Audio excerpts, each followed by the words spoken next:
Eu vou fazer uma rápida recordação da aula passada para nós darmos continuidade nesta manhã. Então, o meu plano é que hoje nós tenhamos mais um estudo sobre cosmovisão e na semana que vem o terceiro estudo para encerrar.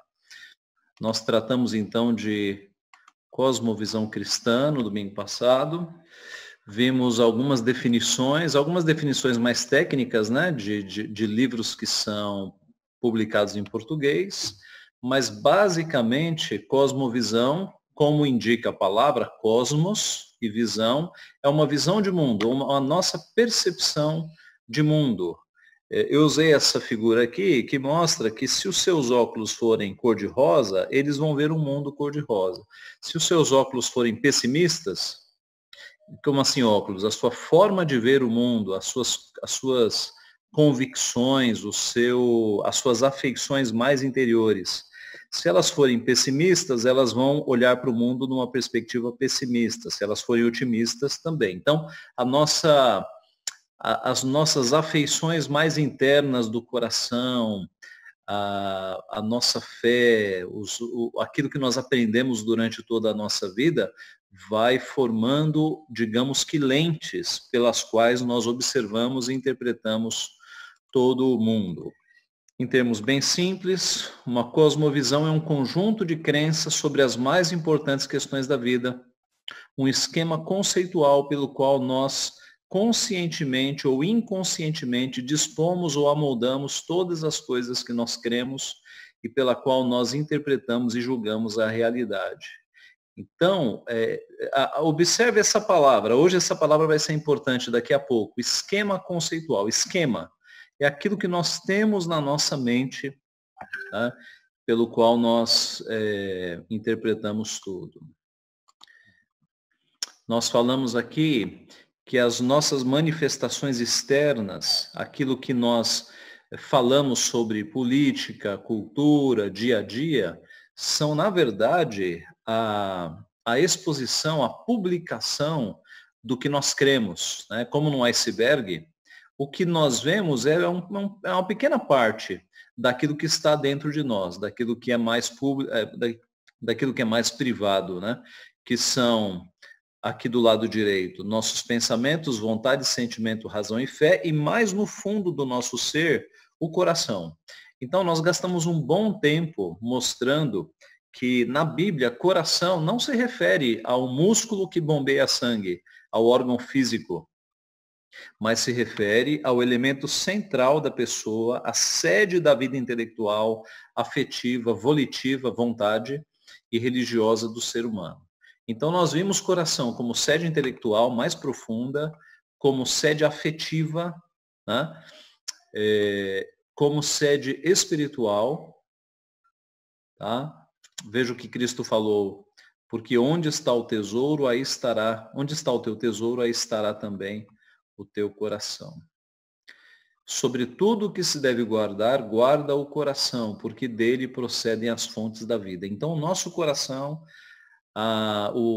digamos, o local mais interno do nosso ser, que nós nem conhecemos, né? É Deus quem conhece as cavidades mais profundas do nosso ser, é de lá que procedem as fontes da vida. Então, como aqui nesse esquema, você tem o coração moldando aquilo que você pensa, aquilo que você crê, aquilo que você sente e aquilo que você tem vontade, as suas vontades, tá? O coração é que ele alimenta os teus pensamentos, a tua vontade, a tua fé e a tua emoção.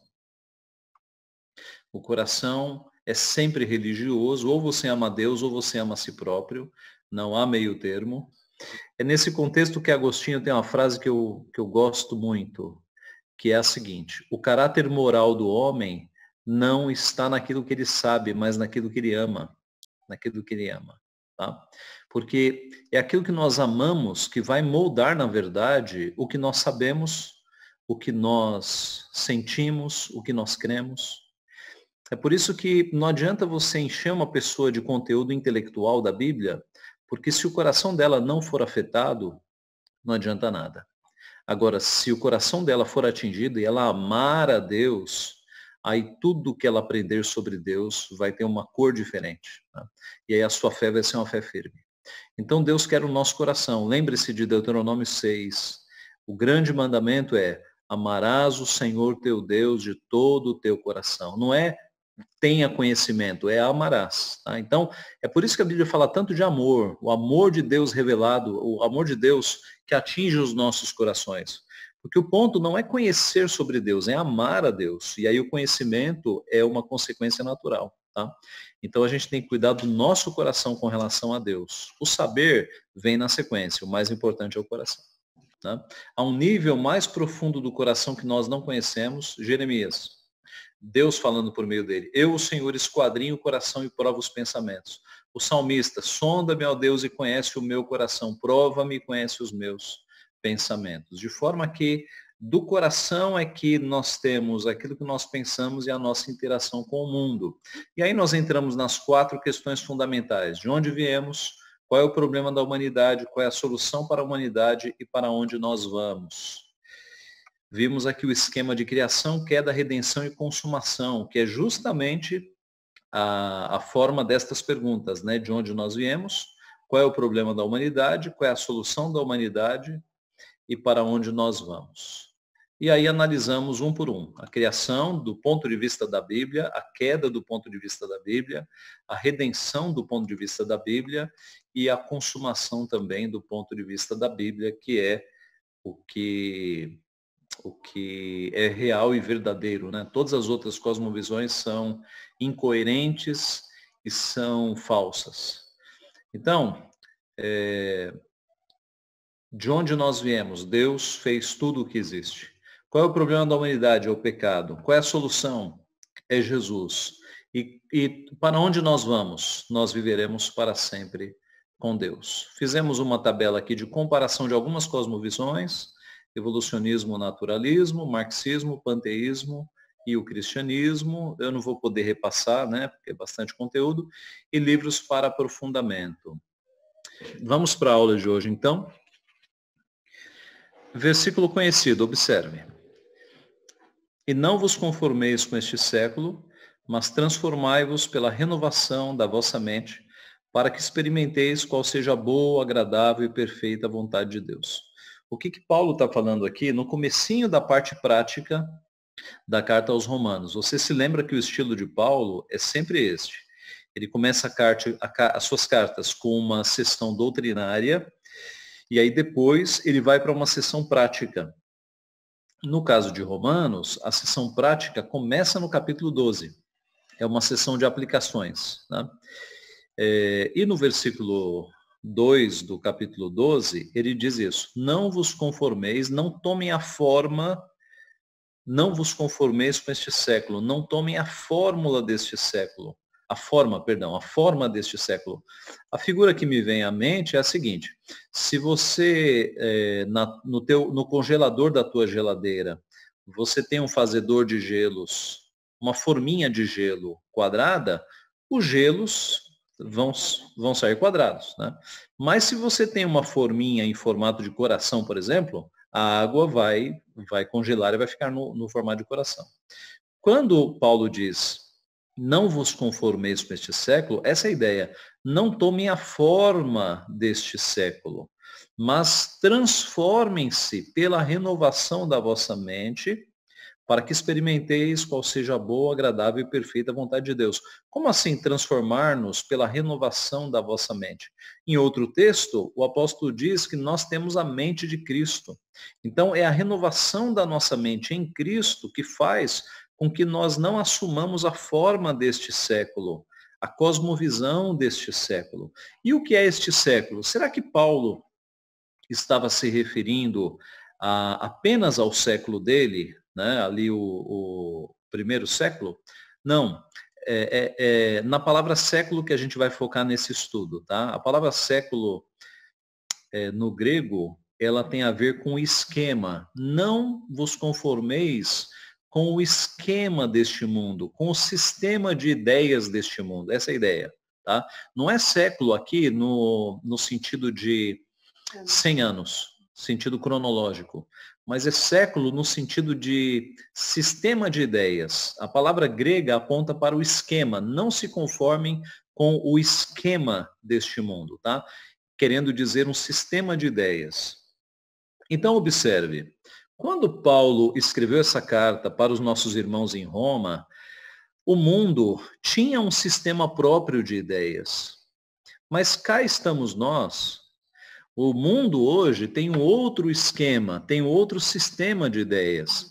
E por isso que a Bíblia é tão atual, porque a mensagem serve para nós hoje ainda. A mensagem continua dizendo, nesse sistema de ideias do século 21, nesse sistema de ideias de 2020, vocês não devem se conformar, mas vocês devem ter a sua mente constantemente renovada, porque só assim vocês vão experimentar a boa, agradável e perfeita vontade de Deus. Então, a pergunta que eu queria responder nesta manhã é a seguinte: qual é o sistema de ideias da nossa geração? Qual é o sistema de ideias do mundo hoje?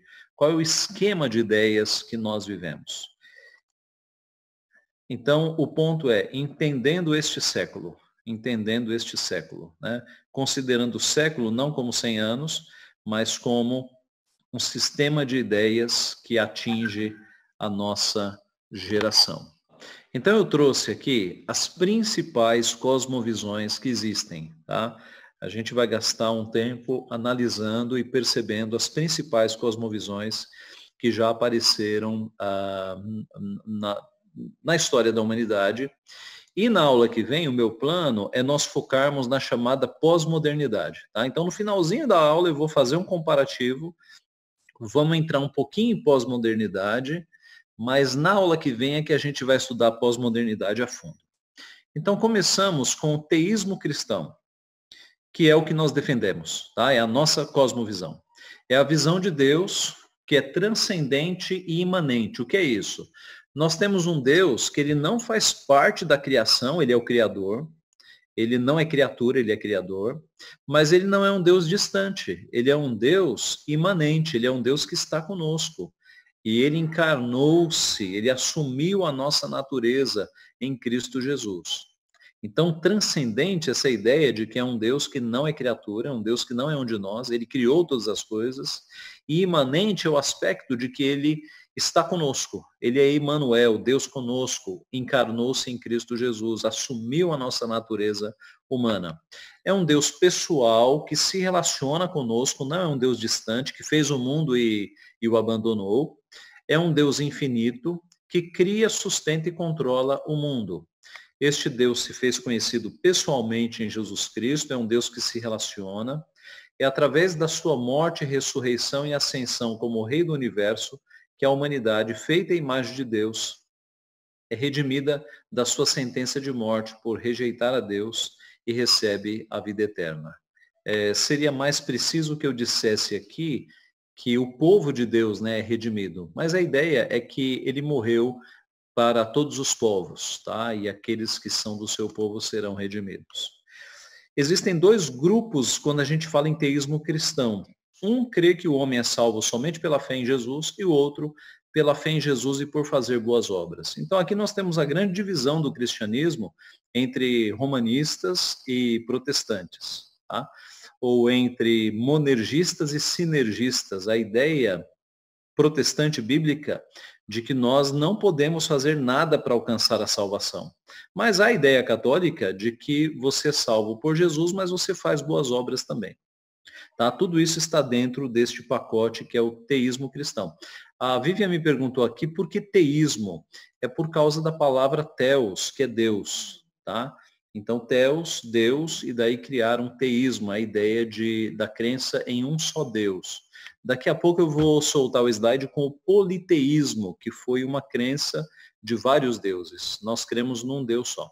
À direita da tela você tem um desenho que vai aparecer em todos os slides. Tá? Esse desenho não é meu, eu peguei de um site. Na verdade, todos os desenhos eu peguei aqui de um site.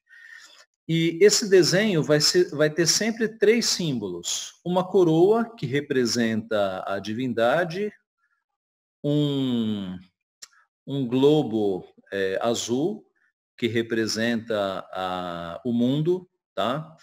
E uma pessoa que representa a humanidade. Então, no nosso caso, nós cremos que o ser humano mais importante do que o mundo, a coroa da criação é o ser humano, e que Jesus reina sobre todos os aspectos. Tá? Depois do teísmo cristão, que é o que nós cremos, nós temos um teísmo que é a ideia de algumas religiões de que sim, existe um Deus, mas esse Deus não é Jesus Cristo. Tá? É um Deus definido por cada religião. Então, por exemplo, o judaísmo crê que existe um Deus. Eles são monoteístas também, mas eles não creem que Jesus é este Deus. Os muçulmanos também creem que existe um Deus, mas eles não creem que o Deus seja Yahvé. Tá? Eles creem que seja Alá. E por mais que alguns vejam semelhança entre Alá e Yahvé, meus irmãos, não é.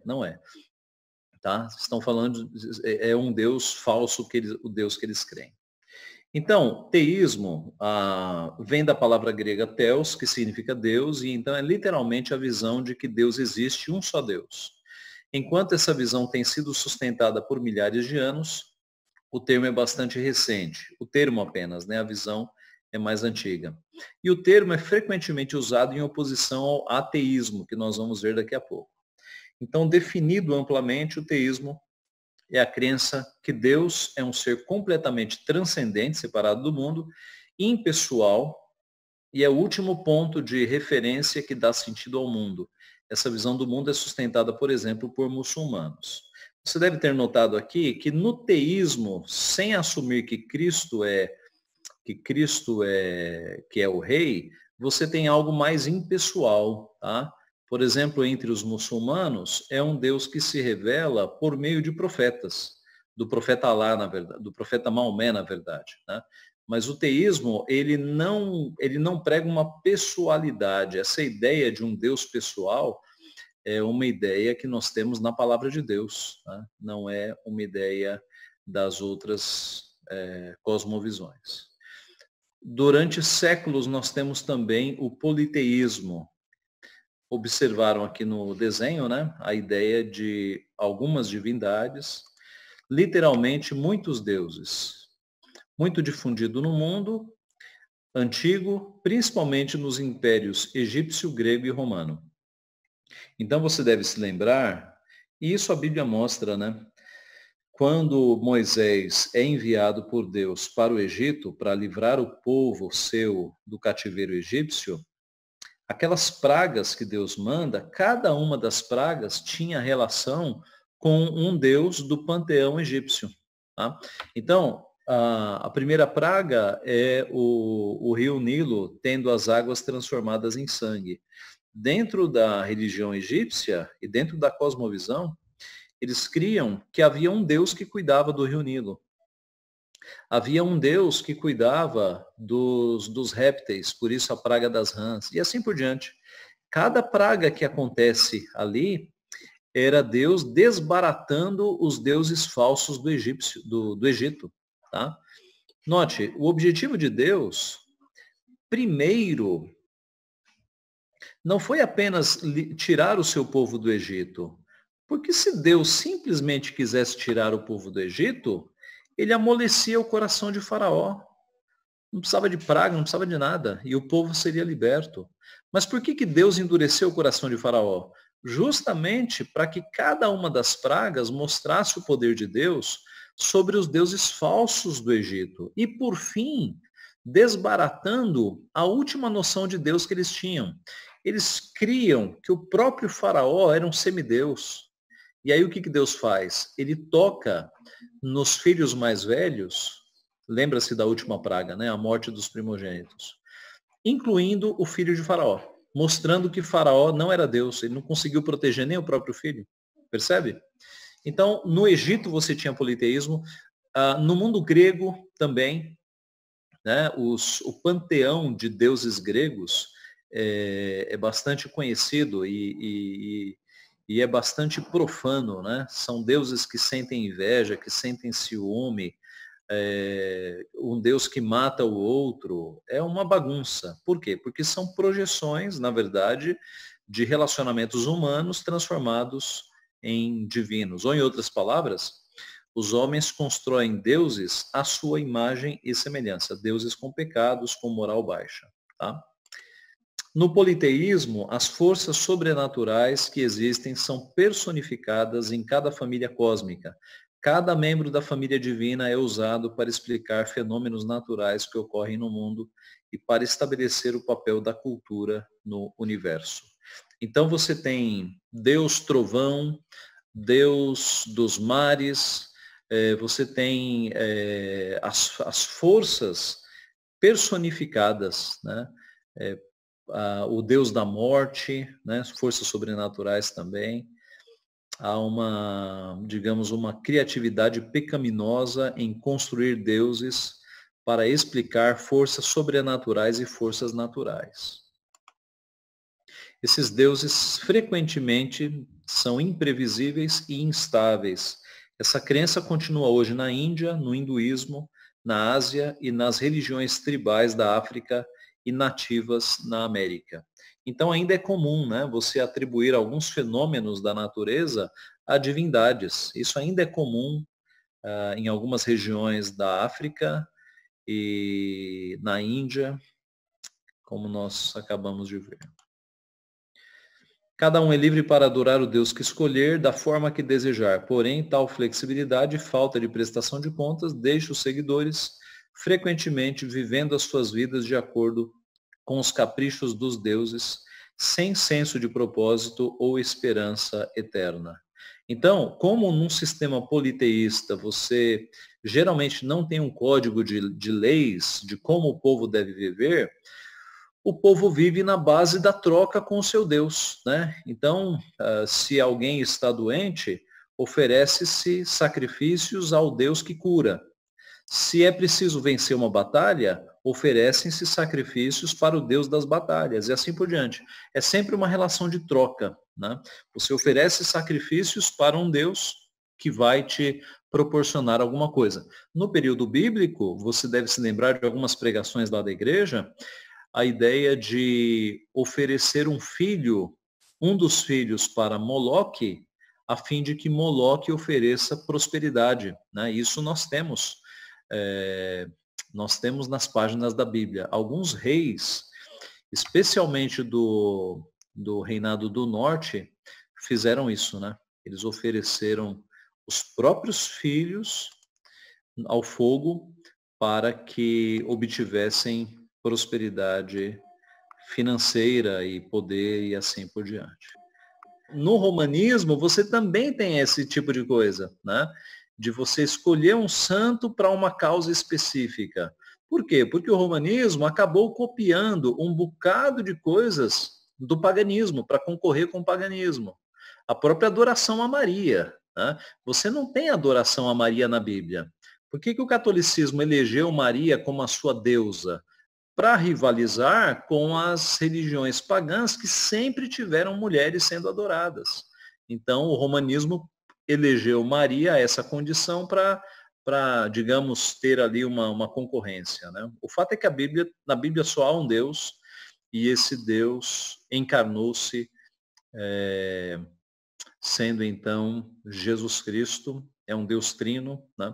Nós não temos três deuses, temos um Deus que existe em três pessoas. Mas, de fato, há uma relação tanto com o catolicismo quanto com as religiões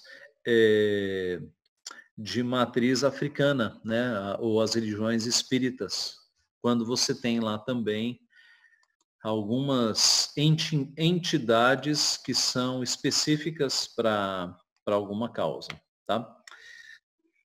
Muito bem. Depois nós temos, seguindo aqui, o deísmo. O deísmo, observe o desenho. A ideia do desenho é que é um Deus que está distante, tá? É um Deus que fez, mas está distante. Originou-se durante a Revolução Científica do século 17 e 18, nega que Deus possa ser conhecido através da revelação das Escrituras, mas apenas pela razão humana e considerando então uma razão para observar a criação, observar a natureza. Deus passou a ser visto como o relojoeiro divino. Como assim? É um Deus, gente, dentro do deísmo, que nós não concordamos, é um Deus distante. É um Deus que deu corda no mundo e se afastou. Tá? É um Deus que fez um mundo com leis naturais, deixou tudo funcionando e se afastou. Ele não tem relacionamento com o mundo. Então, é por isso que a figura do relojoeiro divino, alguém que deu cordas e foi para longe. A primeira causa do universo, cuja existência é evidente só nos mecanismos da criação. Deus é transcendente, mas não é imanente. Lembra que a gente falou sobre isso? Ele é transcendente. Ele não é criatura, ele é criador. Mas ele não é imanente, ele não está aqui conosco. Não é plenamente pessoal, nem completamente soberano sobre as questões humanas e não é providencial. Deus não se importa, não ama o mundo, pois ele não tem um relacionamento pessoal com este. O que acontece no mundo é determinado por causas e efeitos do mecanismo fechado, sem permitir nenhuma intervenção de Deus. Os humanos são parte desse mecanismo universal, sem relação com Deus e são responsáveis pelo próprio destino, mas sem nenhuma forma de transcender o mecanismo. A ideia do deísmo é até interessante. Eles creem o seguinte, que um Deus que é perfeito, ele construiu um mundo perfeito. Por isso que o mundo não precisa de assistência, não precisa de um Deus que fique sustentando. Um Deus perfeito constrói um mundo perfeito que funciona perfeitamente. Por isso Deus pode se afastar. É lógico, é até bonito, mas é antibíblico. Porque a Bíblia diz que o nosso Deus sustenta o seu mundo pela palavra do seu poder. E ele sustenta de modo tão perfeito que a gente até chama o seu sustento de leis. Mas não são leis. Deus não deixou o mundo funcionando e foi embora. A Bíblia diz que ele sustenta todas as coisas pela palavra do seu poder. Então, se o sangue está bombeando no seu corpo, chegando até o seu cérebro, é porque Deus, com o seu poder, está fazendo isso. Se o mundo está suspenso no universo, o planeta Terra está suspenso no universo, é a força de Deus que não o deixa cair. Eu repito, Deus faz isso de uma forma tão perfeita que para nós parece que há leis estabelecidas. Mas a Bíblia não fala em leis. A Bíblia fala em ele sustentando pessoalmente todas as coisas pela palavra do seu poder. Tá? O deísmo, então, é o quê? A ideia de que Deus criou o mundo e se afastou. Deixou o mundo funcionando sozinho. O ateísmo, observe o desenho. No desenho, aqui nós temos algumas coisas diferentes. Primeiro, que o ser humano ele tem o mesmo valor da criação, tá? E não há Deus nesse sistema. Nesse esquema, não há Deus. E o ser humano, ele é apenas um elemento biológico. Então, entre salvar os filhotes de baleia que estão em extinção e salvar uma vida, tanto faz. Na verdade, os ateístas mais radicais, eles vão preferir salvar a baleia. Tá? Eles colocam, do ponto de vista biológico, o ser humano e qualquer outra criatura. Eles não dão mais valor ao ser humano. Tá? É por isso que entre os ateus é muito comum a ideia de aborto, de eutanásia. A vida não tem valor. Tá? Veja, por que eles pensam assim? Porque a sua cosmovisão é assim. O termo vem da palavra ateos. Né? Então, assim como teo é Deus, o ele significa negação. Então, significa sem Deus, ateus. Há vários graus da crença ateísta, mas a forma mais extrema é a negação de qualquer Deus. Por exemplo, os ateus franceses do século XVIII e os neo-ateus do século XXI, como Richard Dawkins. Tá? Por que há graus de ateísmo? Há uma coisa muito curiosa que foi na igreja primitiva. Os romanos, eles olhavam para os cristãos e chamavam os cristãos de ateus. Por quê? Porque os romanos tinham vários deuses e os crentes só tinham um Deus. Então os crentes foram chamados de ateus, porque eles não eram politeístas. Tá? Isso é uma coisa curiosa. É claro que nós não somos ateus, mas na visão dos romanos nós, por não termos dezenas de deuses, nós éramos vistos assim. Agora, o ateísmo da nossa era é de fato esse ateísmo radical que não crê na existência de nenhum Deus. Tá? Houve um ressurgimento do ateísmo agora aqui no final do século XX e século XXI. Em geral, no ateísmo, os seres humanos não têm um lugar especial acima do resto do mundo natural. E por isso que eles tratam aborto e eutanásia com tanta naturalidade. Sem a existência de Deus para dar sentido à vida, ateístas geralmente procuram outras fontes de sentido. Por exemplo, na mecânica do mundo, os naturalistas, na humanidade, os humanistas, nas experiências subjetivas da vida, o curtir a vida, né, o existencialismo, e nas suas crenças pessoais, os relativistas. Então, o sentido do mundo, da existência para nós cristãos está em Deus. Nós viemos de Deus e voltaremos para Deus. Mas para um ateu, não sobra outra coisa senão o comamos e vivamos, porque amanhã nós morreremos. Ele vai ter que se satisfazer com algum sentido de vida ligado à criação, tá? Porque eles não creem num Criador. Depois nós temos o agnosticismo. Observe o desenho. No desenho, há uma dúvida se Deus existe. Porque o ateu, ele diz, Deus não existe, ponto final. O agnóstico, ele fala, olha, talvez exista e talvez não exista, eu não me importo, tá? O agnóstico, que também está em moda nos nossos dias, tá? Eu já conheci alguns sujeitos se declarando agnósticos, eles têm essa crença. É a visão que defende não saber se Deus existe ou não. O termo vem do grego gnosis, que significa conhecimento. Então, agnosis é sem conhecimento, tá? Esse termo foi cunhado ou criado pelo Huxley no século XIX para descrever o ceticismo religioso. Numa escala de crença em Deus, o agnosticismo geralmente fica no centro, entre o teísmo e o ateísmo. Tá? Então, eu diria que o agnosticismo é um ateísmo mais leve. Eles consideram a possibilidade de que exista um Deus, mas eles simplesmente não se importam. Tá? Hoje, o agnosticismo significa, então, suspender o julgamento sobre as questões sobre divindade. Mesmo que Deus exista, ele é tido como irrelevante para a vida moderna. O agnosticismo é considerado uma posição antiteísta, mais respeitável do que o ateísmo, por sofrer menos estigma social. Então, eu não sei se você tem algum amigo que seja agnóstico, mas eles têm essa característica de ser superiores mesmo aos ateus, tá? Eles têm uma superioridade, uma alegada superioridade intelectual. Porque eles ficam numa posição confortável, né? Olha, talvez Deus exista, eu não posso provar, talvez exista, mas eu simplesmente não me importo.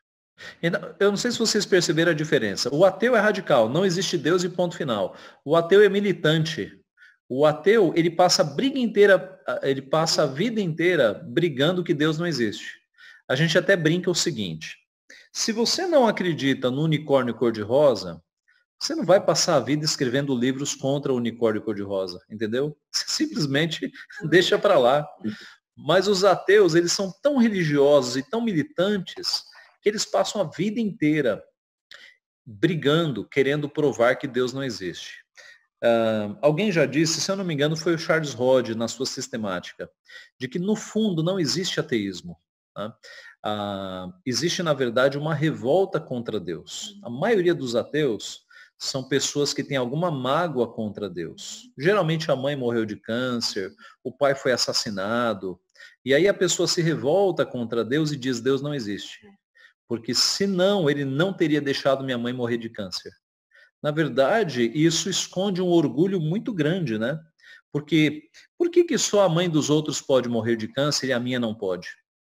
Então, se a minha não pode, é porque Deus é culpado, né? Se a minha morreu, Deus não poderia ter deixado. É mais fácil dizer não existe Deus do que aceitar que as coisas ruins acontecem, né? Por causa do pecado que entrou na humanidade, tá?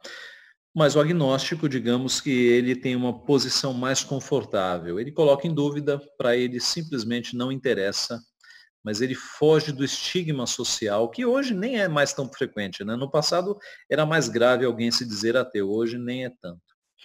Porque crer em Deus mesmo é submeter a uma vontade revelada sobre nós.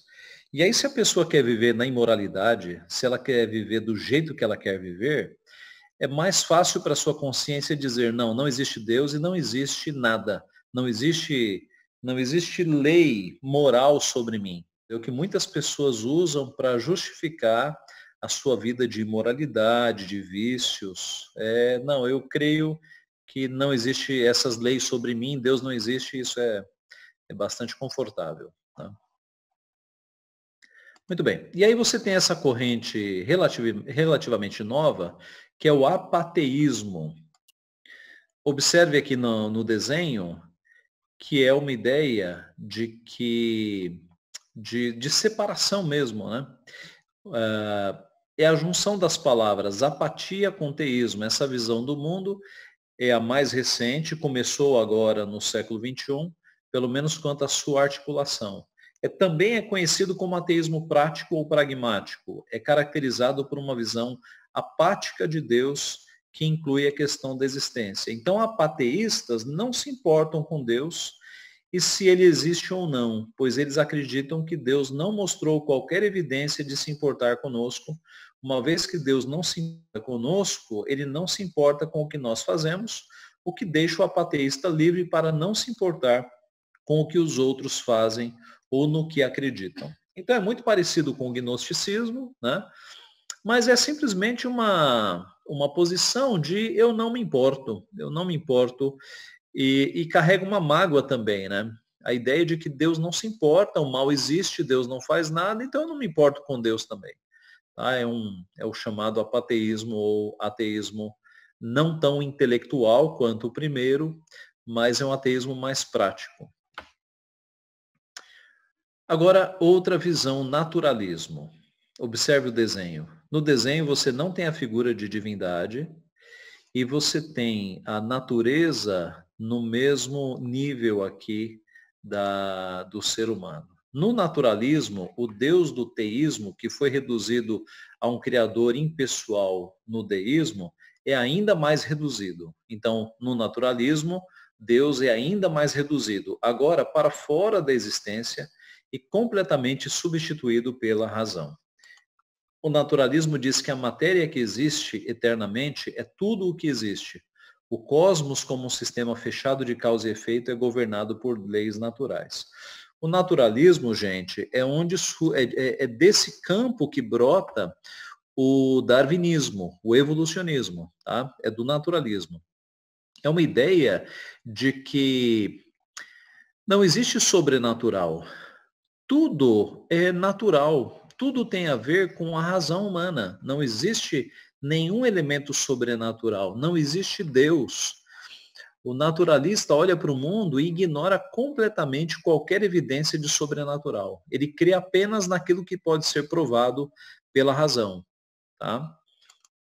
Seres humanos são mecanismos complexos no sistema que são únicos entre os animais por sua habilidade de pensamento conceitual, fala e criação de cultura. No naturalismo, o ser humano foi aquele que evoluiu mais e por isso ele é superior aos animais, mas não porque Deus o colocou como superior, mas porque dentro da sobrevivência do mais forte, ele foi o que evoluiu mais. É essa singularidade que dá à humanidade o seu valor, não um ser sobrenatural que cria com um propósito mais abrangente. Tá? Então esse é o naturalismo, ele é oposto à ideia de algo sobrenatural e ele é de fato o campo de onde surgiram as ideias de Darwin, né, que geraram o chamado evolucionismo. E outras ideias também, né, que desconsideram qualquer tipo de elemento sobrenatural, de um criador pessoal. Agora, o panteísmo.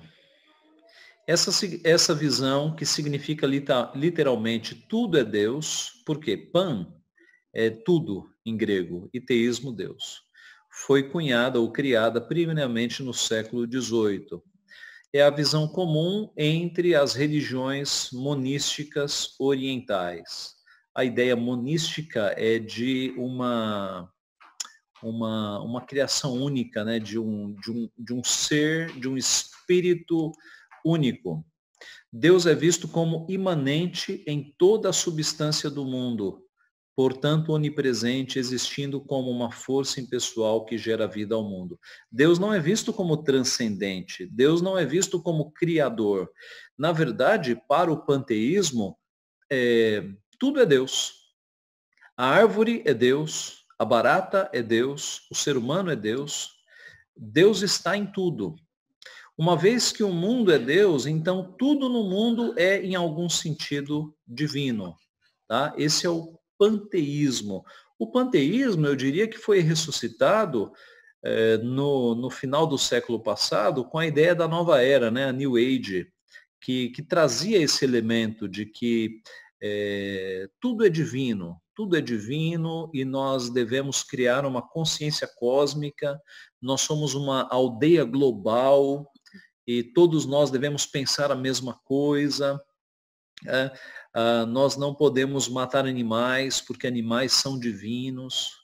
Há um nível, gente, de panteísmo que não se pode matar barata, não se pode matar pernilongo, né? Por quê? Porque tudo é Deus, tudo tem uma fagulha de Deus, então você não pode matar nenhum ser vivo.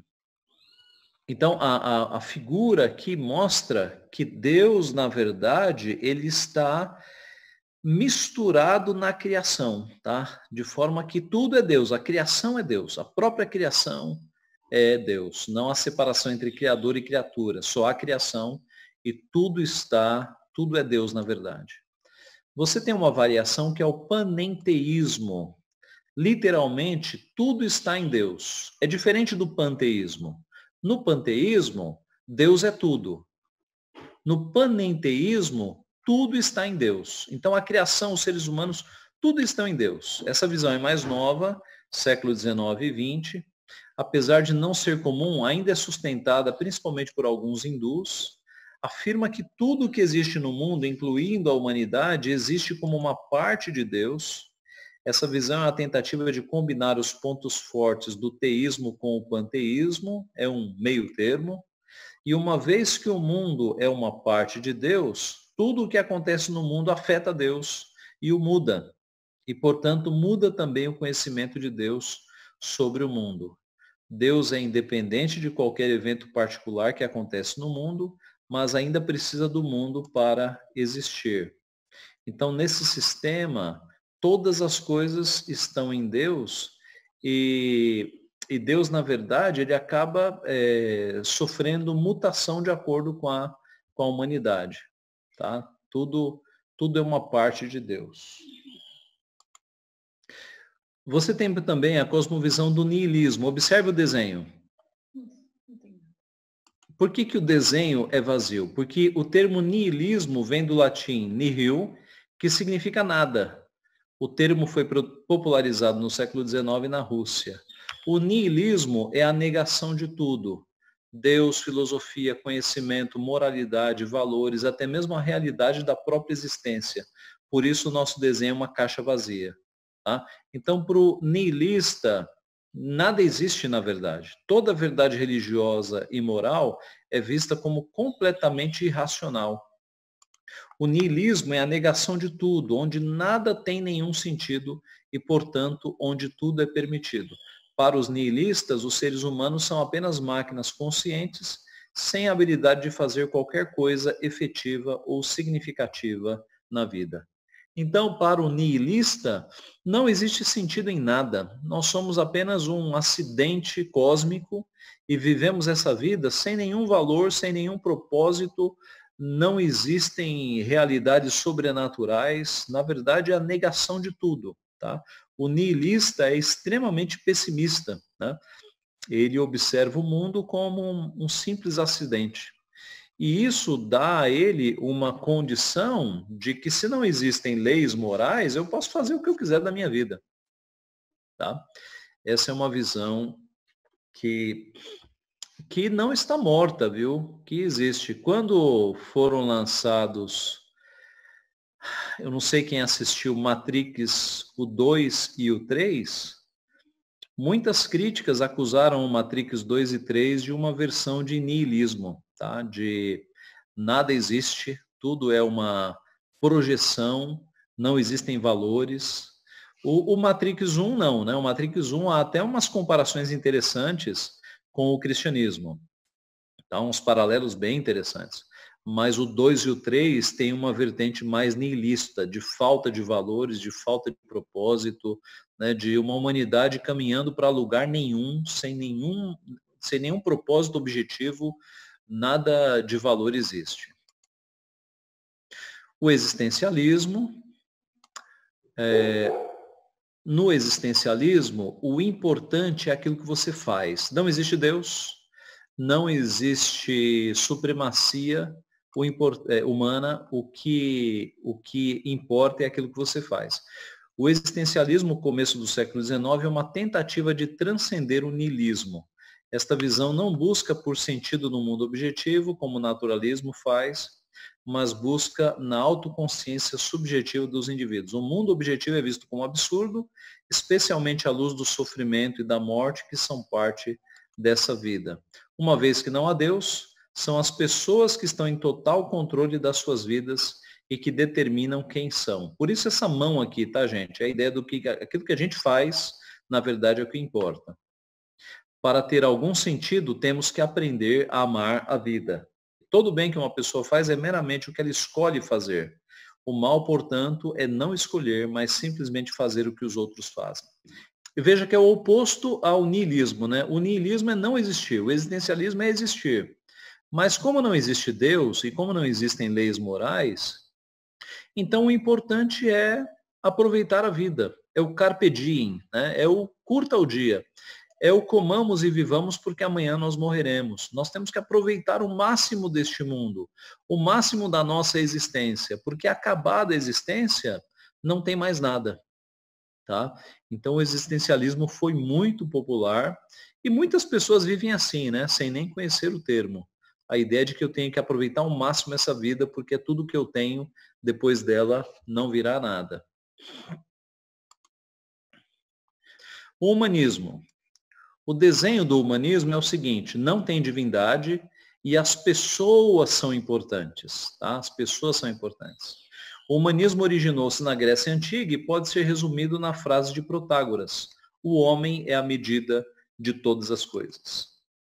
O humanismo enfatiza o valor especial dos seres humanos e suas aspirações e valores. O humanismo, gente, é como se fosse o culto ao homem, tá? Essa é a ideia. Durante o período da Renascença, muitos cristãos ficaram conhecidos como humanistas, mas era um humanismo cristão, eles enfatizavam a dignidade do homem.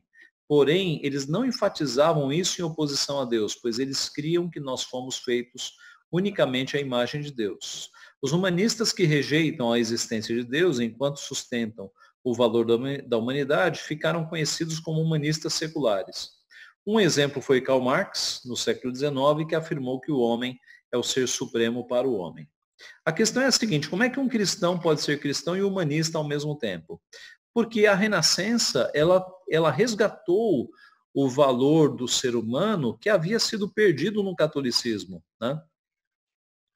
O catolicismo, dentro daquele sistema de secular e sagrado, ele dava importância apenas às questões religiosas e ele depreciava o ser humano. Então, e biblicamente falando, gente, o ser humano não é depreciado, né? Deus faz o homem e a mulher como coroas da sua criação. Isso se refletia na arte ali do final da Idade Média. Para um católico, um quadro, uma pintura, imaginem uma pintura, um quadro que fosse agradável a Deus, tinha que ser um quadro em que aparecessem anjos, em que aparecessem pessoas com auréolas, né, em cima da cabeça, santos. Parte dessa volta à valorização ao ser humano fez com que artistas começassem a pintar, por exemplo, uma família fazendo a sua refeição. E mostrando que Deus fez aquela família, Deus fez a refeição, Deus fez homem, mulher, crianças. Então, passou-se a valorizar mais o ser humano. Os cristãos conseguiram fazer isso sem pecar, tá? Sem idolatrar o homem. Já os humanistas secularistas, eles deixaram Deus de lado e valorizaram o homem apenas. Chegando perto do final, nós temos o relativismo. O relativismo. que aqui já é mais recente, é resultado do pensamento filosófico pós-moderno do século XX, final do século XX. A filosofia pós-moderna rejeitou todas as noções modernas de uma verdade absoluta, pois tais expressões de verdade eram vistas como um abuso de poder para a repressão de outros indivíduos. Então vamos falar um pouquinho sobre isso, embora domingo que vem a gente vai falar mais. Dentro daquilo que os estudiosos classificam como pensamento moderno, a verdade era importante. Chegar à verdade através da ciência, seja qual fosse a área, era uma coisa muito importante. A partir do pós-modernismo, que alguns identificam ali, mais ou menos na queda dos muros de Berlim para cá, é que você começa a ver o mundo pensando de uma forma diferente. Por exemplo, na questão de que não existe uma verdade absoluta. Cada um tem a sua verdade. Quando você sustenta uma verdade absoluta, você está reprimindo aqueles que não pensam como você. Então, isso é uma repressão, é um abuso de poder. Por isso, começou-se a criar a ideia, isso é novo, isso é da nossa geração, de que não existe uma verdade absoluta. Existem várias verdades, tudo é relativo. Tá? Esse é o pensamento. A fim de evitar o uso de tal poder, né, de que existe uma verdade sobre os outros, a resposta não foi negar toda a verdade, mas afirmar que a verdade é relativa a cada indivíduo. Tá? O relativismo religioso, conhecido também como pluralismo religioso, afirma que todas as religiões são verdadeiras, que cada religião é uma expressão válida da fé em Deus. Essa opressão ela é vista aqui também, tá? No campo religioso. Por quê? Se você for para a academia, para os altos cursos da USP, você vai ver uma apreciação sobre religiões, digamos, diferentes, impressionante.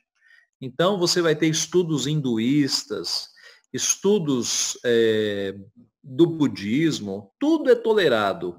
Mas se você aparecer lá com estudos de vertente cristã, aí você vai ser oprimido. Porque aprecia-se todas as religiões, as mais diferentes. Há então uma tolerância e um pluralismo para todas as religiões, menos para a verdadeira. Se você aparecer com cristianismo bíblico lá, aí acabou a tolerância. Tá? Uma comparação, apenas adiantando o que virá na aula que vem, que a gente vai tratar de pós-modernismo. Eu tenho 3 colunas aqui, cristianismo, modernismo e pós-modernismo. O conceito de verdade, então. Verdade, para o cristianismo, vem da revelação de Deus. E toda verdade é verdade de Deus. 2 mais 2 é 4. Isso é verdade? Vem de Deus. Tudo que é verdadeiro na criação, porque Deus fez a criação, é verdade. Então, a nossa fonte de verdade está em Deus. Para o modernismo, a fonte de verdade não está em Deus, está na razão somente. Tá? Apenas na razão. E para o pós-modernismo não há verdade. Ou a verdade é relativa. Tá? Para o cristianismo, o maior pecado é você se separar de Deus, é a independência de Deus. Para o modernismo, na era da razão, da busca pela verdade, o maior pecado é a ignorância. Para o pós-modernismo, o maior pecado é a intolerância. Então, você ser intolerante, isso é terrível. Né?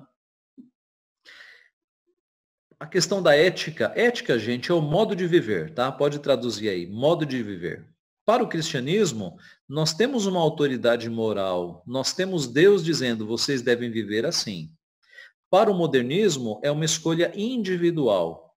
Para o pós-modernismo, é uma aceitação geral. Você tem que viver de acordo com o que todo mundo está achando que é verdadeiro. Tá? Veja, por exemplo, a questão do homossexualismo. E aí você percebe aqui pelo quadro que é justamente isso. O modo de viver aceitável hoje é aquele que é aceito por todo mundo. Então, é o espírito da época que vai ditar a forma como você deve viver, tá? Não é mais a revelação bíblica. E aqui, gente, um esquema que não é meu, o crédito está aqui do ladinho direito. que é um esquema bem interessante sobre cosmovisão. Qual é a sua cosmovisão?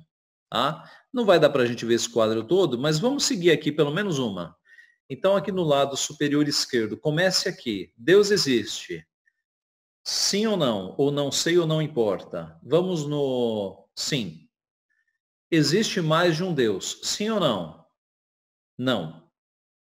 Nós queremos que existe um Deus só, que subsiste em 3 pessoas. Então, existe mais de um Deus? Não. Deus está no controle do mundo agora. Sim ou não? Sim. Deus existe independente do mundo. Nós cremos que sim. Se o mundo acabar, Deus continua existindo. Sim. Deus está envolvido no mundo? Ele se importa com o mundo? Nós cremos que sim. Então, você tem uma visão teísta. Deus pode ser conhecido pessoalmente? Cremos que sim. Deus se faz conhecido no mundo através de Jesus Cristo? Se sim, aí você caminha para a salvação. Se não, como é que eu posso conhecer a Deus então? Mas vamos no sim. Salvação só pode ser encontrada pela fé na morte e ressurreição de Cristo. Sim. Então você é um cristão teísta.